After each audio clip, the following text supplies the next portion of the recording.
WRAL Daily Download. I'm Grace Holland. We are just 30 days away from the start of the 2024 Olympics in Paris. Even though we're more than 4,000 miles away, excitement is building in our state with some local athletes hoping to bring home gold.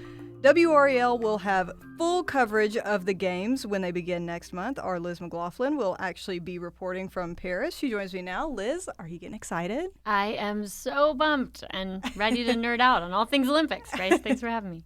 So obviously at this point, a lot of the athletes are training, going through their trials, just really gearing up. So how are you preparing? It feels like, a grueling training of my own, and I can't believe we're just a month away. It kind of feels like cramming for like a bar exam or something like that. I have these really intricate Excel spreadsheets with athletes by market notes and these giant binders, 3 of them with information I've been collecting and reviewing from some of my previous Olympics. We've been reaching out to a lot of the teams, and usually we're able to get some props and swag, Olympic uniforms, Nike, Ralph Lauren. Skims is also sponsoring Team USA this year. That's Kim Kardashian's underwear line. So just so crazy. Lots of fun, kind of things surrounding it. And then, some folks ask, which sports are you covering? Well, the answer is all of them. And the Paris Games will feature 39 sports, more than 300 events. So it's just a lot, but of course that's really exciting too. And I'm covering not just for WRAL, but NBC stations across the country. So it's dozens of back-to-back live shots, just trying to get used to the heat, being outside for a long time and things like that. A little bit of training helps with that too. Yeah. And our live shot location is actually right in front of the Eiffel Tower. So, oh, wow. That's a great place to go to work every day. So I'm just giddy, I'm also obsessed with French culture. So this is just a double win-win whammy for me. Yeah, for sure. And a marathon of a different kind. For sure. As I mentioned, obviously trials are happening now. Some folks have already gone through and found, made the team or not made the team. So who are some of the top athletes with North Carolina ties that you're watching? So a diver from Holly Springs, Andrew Capobianco, is headed back to the Olympics after nabbing silver in Tokyo in synchronized springboard. He grew up in Long Island, but he went to Holly Springs High School, and he's a 24-year-old former gymnast, won the 3-meter men's springboard event at the diving trials in Nashville on Sunday. So a new addition to the team. Crystal Dunn is just, you might know her name, soccer star. She went to UNC Chapel Hill, my alma mater, and is the veteran defender on the U.S. women's national soccer team, headed to the Olympics and hoping to land her first Olympic gold. This would be her 3rd try. Her first games was in Rio. And I'm also a big fan of Evie Liebfarth. You might not have heard of her, but I was able to spend some time with her for Tokyo qualifiers. Here at the Whitewater Center in Charlotte. She's a spunky canoe slalom star, born in Silva, hometown of Bryson City, and she's actually majoring in biology at Davidson College, just 20 years old, while continuing to train full-time. And her dad, Lee, is her coach. So she was one of the few athletes in Tokyo who was able to have her family there, when no spectators were allowed. Wow, that's a lot of great storylines there. What are some of the trials that we're still kind of waiting to happen or still going to happen in the next few weeks? Well, we're right in the middle of everything, so it's just lots of action. We've got the gymnastics trials coming up at the end of the week, so a lot of eyes are on that. And it's kind of a mathematical formula. So the U.S. championships will go into that, but it still really matters performing here. First day for the men is Thursday, the women on Friday, and it's one of the most watched events. So I think there'll be a lot of eyes on that. We just had track and field, swimming, and just a lot of excitement there, really close races, and really a lot of hype going into the games, I think. All right. And you mentioned, obviously, gymnastics being one of the bigger sports spectator-wise. So who are some of the big names that we're watching? I would think Simone Biles is one of those. Absolutely. Simone Biles is, it dominated the storylines in Tokyo, mainly because she withdrew from a majority of her events. And she had this case of the twisties when the mind and the body don't really quite a line. And that's a dangerous situation when you're rotating at high speeds in the air. And we all know her as the GOAT, right? The greatest of all time. But there's so much pressure with that name and just with this stage, global stage in general. But she's really taken steps since then to bring balance into her life.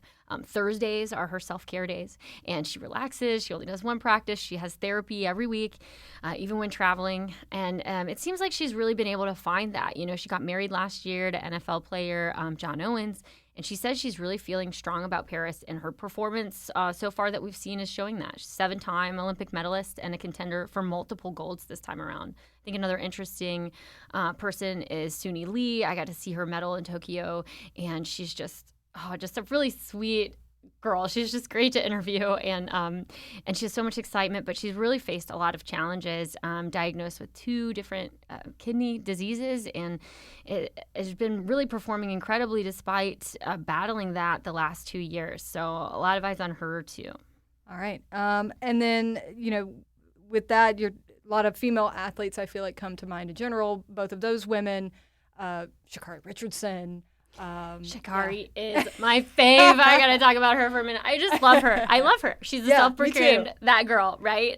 Those crazy, colorful, long nails. She just claws through the air beyond everybody. Funky hair colors, you know, big lashes. She's just a character and a callback to those sprinters of the 80s and 90s. And, you know, in the 2023 champs, she threw off her orange wig before the 100-meter and then won it, you know, like just Well, and great. she tripped, right? Like in her trial or something and still won the 100-meter or whatever. I know. She's just had some stumbles and can bounce back from them. And, of course, one of the big stumbles was in Tokyo when she lost her spot for that team after testing positive for marijuana. And, you know, I think there's a lot of harsh words about that because it's true the athletes know the rules. You know, she said she was dealing with the loss of her mom. But, you know, it was a big mistake. And now she's back and she's got a lot to prove. So I'm really excited to see her on the track. Yeah. And how are the female athletes stacking up overall? I feel like every time I open TikTok, it's another video of Katie Ledecky doing something crazy going into this. And, you know, Katie Ledecky, I've met her many times. She's just the coolest, like, level-headed person. I can't wait to chat with her again. I've always enjoyed doing interviews with her. I think it's really interesting how much female stars have really taken over, especially for being despite not having as many opportunities to get medals than men. They've, in the last 4 Olympics, won more than half of total American medals in each of those last 4. And that's not even counting their contributions in mixed gender events. So that's pretty incredible. We're looking at like gold medals, 59% women in Tokyo, 59% of gold in Rio, 62% in London. And Katie Ledecky setting that mark for the most individual golds by a woman, 6. Allison Felix, also most decorated woman in track and field history, 11 career medals.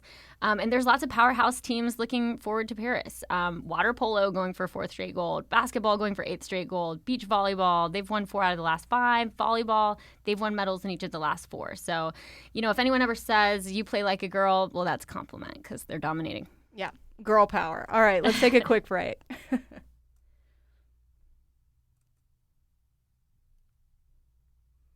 Liz, before the break, we were talking about some of the different storylines that we're following going into this Olympics.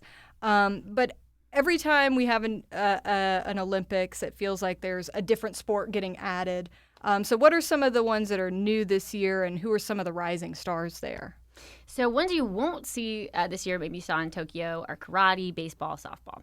So you won't see them this time around. But breaking, i.e. break dancing, is making its Olympic debut and is still, there's still fresh sports of skateboarding, sport climbing, and surfing that will be part of the competition that just made their debut in Tokyo. And these are all sports that I really love, so I'm really excited to see it. For breaking, B-Girl Sunny, B-Boy Victor, they kind of have these fun names. They're medal favorites who already qualified. And then this past weekend, 2 more Americans, Jeffro Logistics, got their spots for Paris. And that's going to be just, you know, a fast-paced, exciting, superhuman moves to expect, you know, is set to great music. So that'll be really exciting to watch. And I really love to nerd out on skateboarding. It's my favorite Olympic sport. The past that I can now say is Olympic sport. It's always been a counterculture, sneaking on banks, trying to hit stairs and stuff. So it's incredible that it has this stage now. And this past weekend, the U.S. earned their max allotment of 3 quota spots for each event. So there's a men's and a women's street and park. In men's street, Jagger Eaton, Nyjah Houston, they were both in Tokyo. Eaton got a bronze. Nyjah took home. He kind of fell short on his debut, but they're gold medal favorites. Nyjah is, if he can perform his best, and Eaton should contend for a medal. So really excited to see that. And then, lots of young talent in that arena too. We just saw really young people showing up. 12 years old, we're talking. Australia's Alyssa True, she became the first woman to perform a 900. That's 2.5 rotations midair, and that's in a half pipe at just 14 years old. So it makes me feel pretty unaccomplished when I was in my preteen years, but just incredible to watch. And what is the overall vibe that we're expecting at the Paris Olympics? Because I feel like every location, every city, it's a little something different, trying to bring in across the TV screens what you would get if you were there. Absolutely. And there is this opportunity for the host country to kind of give their flavor to this stage. It's not just this cut and paste corporate thing. And so I feel so honored for this to be my 3rd Olympics. And Tokyo obviously is going to be very different than Beijing, than Paris will be. So I think one big thing that I'm looking forward to is that it's not the pandemic anymore. Yeah. So there's been a lot of Olympic fans who have had their tickets, refunded, or just maybe had a dream of going, that are going to go this year. So there's going to be a ton of people. I think there's going to be a ton of excitement just because of that.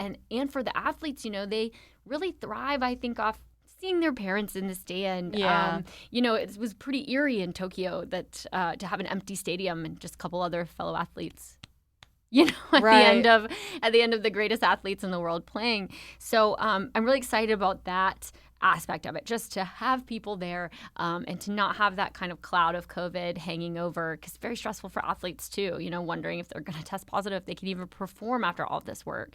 Paris, obviously, global city, travel destination, so it's busy without the Olympics. So It's just going to be gangbusters.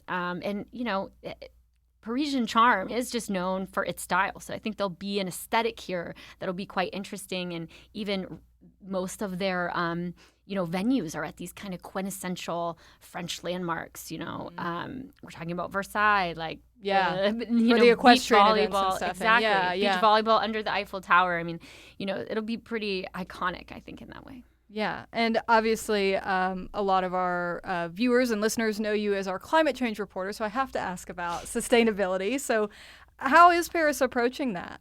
So they're trying to make this the greenest games ever, which is hard. There's a lot of waste involved with the Olympics, just the nature of it. You're changing cities every year, so it's not like you can just ship a stadium from Rio, over to France to be used for this. In a lot of sports equipment, a lot of people traveling in, using energy to fly there, and a lot of criticism around that. But France has really had a lot of progressive, just nationally had a lot of progressive rules. You can't even take a domestic flight in France because there's such a robust train system. They're like, just take the train. And so they're kind of putting that on the Olympics. 95% of those venues will be pre-existing or temporary with minimal waste. They've really made a low carbon construction methods even for those. They set a carbon reduction goal of 50% compared to prior games. They're prioritizing circular economy. So even in all of our meetings leading up to with the NBC team, bring your own water bottle. There's not going to be plastic water bottles. There's not going to be a lot of, the things that we've seen before, just quick grab and go, disposable styrofoam containers and things like that. And one of those is also opting not to have air conditioning in some of the areas where officials and athletes will be staying. And Team USA is not so chill with that. The athletes' village is supposed to be cooled by the system of water pipes that go beneath the floorboards. And, France is a more temperate climate state even than Raleigh. We're baking right now, right? Yeah. But Paris was part of the European cities that saw this record-breaking heat wave last year. People died, and that could happen again this year. We're expecting high temps. And even with those floorboard pipes, the rooms, they're aiming to keep between 73 and 79 degrees, but almost 80 degrees. That could be a make or break temperature for some of these athletes who really, have these strict conditions. If they're not getting good sleep, that could be the difference between a gold and not medaling at all when it's a lot of these competitions come down to inches or milliseconds. Yeah. All right. Well, Americans, we love our air conditioning, that's for sure. Any final thoughts for people getting ready to watch these Olympics?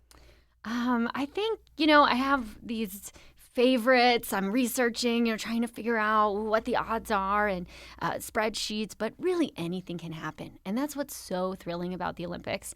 I really find the games just so inspiring personally, how much these athletes really dedicate their time. And some are 12 years old and some are 50 years old, and they're out there just grueling, and I heard Regan Smith, who recently set a new world record in the 100-meter back, say that motivation, is out of our control, but discipline is ours to command. And I think of that often. It's an inspiration to move towards big goals, whether it's a kid who's trying to get their own Olympic dreams, or just your average WRAL reporter trying to will herself out of bed in the morning. These athletes really can be an inspiration for all of us. All right. Well, thank you, Liz. We're looking forward to it and looking forward to your reporting there. The 2024 Olympics begin in Paris on July 26th and run through August 11th. You'll be able to watch all the action on WRAL. Thank you for listening to the WRAL Daily Download. Another great way to get WRAL news is the Morning Briefing newsletter. It's a daily email that's waiting in your inbox every morning with local news, events, and headlines to get you ready for the day. Sign up at WRAL.com/newsletter.